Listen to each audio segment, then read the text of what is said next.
V tomto prípade sa jednalo o predaj dvoch investičných bytov približne v rovnakom čase v dvoch rôznych novostavbách v Bratislave. Na začiatku sme zvažovali hlavne to, či je momentálne vhodný čas na predaj týchto nehnuteľností a ako druhé sme sa zamýšľali nad tým, či využijeme služby realitnej kancelárie alebo si to budeme riešiť vo vlastnej réžii. Najviac nám išlo hlavou, či je momentálne správny čas na predaj týchto nehnuteľností. S tým súvisela aj myšlienka, či budeme mať dostatočný počet záujemcov. A to všetko s ohľadom na to, akým smerom sa momentálne vyvíja ten realitný trh. Najväčšie obavy sme mali z toho, či sa nám podarí zrealizovať ten predaj v nami očakávanom čase a za ceny, ktoré sme si stanovili. A druhá vec, ktorej sme mali také mierne obavy, bolo, že koľko byrokracie a času nás celý tento proces bude stať. V hre bol fakt, že na predaj týchto bytov sme mali naviazanú kúpu iného investičného bytu, takže kvôli tomu sme to vlastne potrebovali vyriešiť. Pri rozhodovaní, či využijeme služby realitnej kancelárie alebo si to budeme riešiť vo vlastnej réžii,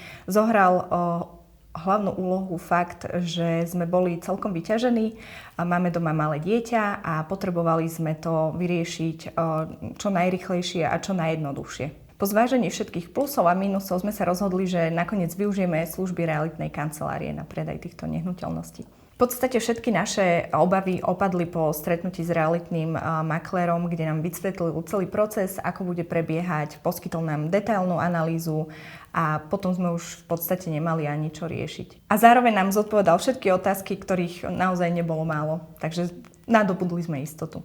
Keď si predstavím, že celý proces by sme mali riešiť vo svojej vlastnej réžii, tak určite by nám to zobralo veľmi veľa času a stálo by nás veľké úsilie to sa vôbec v tom celom nejako zorientovať a naozaj si neviem predstaviť, ako by sme riešili celú tú byrokraciu okolo toho.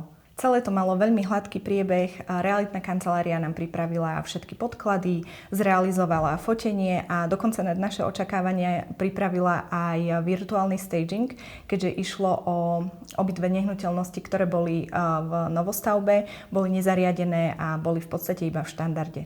Veľkým prínosom pre nás bolo, že sme sa v podstate nemuseli o nič starať. Celé to mala v rukách realitná kancelária, ale zároveň nás vždy informovala o jednotlivých krokoch, čo sa deje, že prebiehajú obhliadky, takže oni mali v podstate celú našu dôveru vo svojich rukách. Takže tá úspora času a energie bolo pre nás obrovskou pridanou hodnotou. Keď sa obidva predaje podarilo zrealizovať, veľmi nám odľahlo a boli sme radi, že sa nám to podarilo v čase, ktorý bol pre nás dôležitý a v hodnote, ktorú sme očakávali. Celá spolupráca nám priniesla taký pokoj, istotu a vedomie, že sa máte na koho spoľahnúť a že ste v dobrých rukách. Ak by som to mala riešiť znova, už by som sa nezamýšľala nad tým, či to budeme riešiť svojpomocne alebo využijeme služby dodávateľa, ale rovno by som sa obrátila na realitnú kanceláriu. Ak by niekto náhodou váhal, či využiť služby realitnej kancelárie, tak by som povedala, že ten externý partner vám vie určite ušetriť veľa času a dodať aj takú pridanú hodnotu k tej nehnuteľnosti.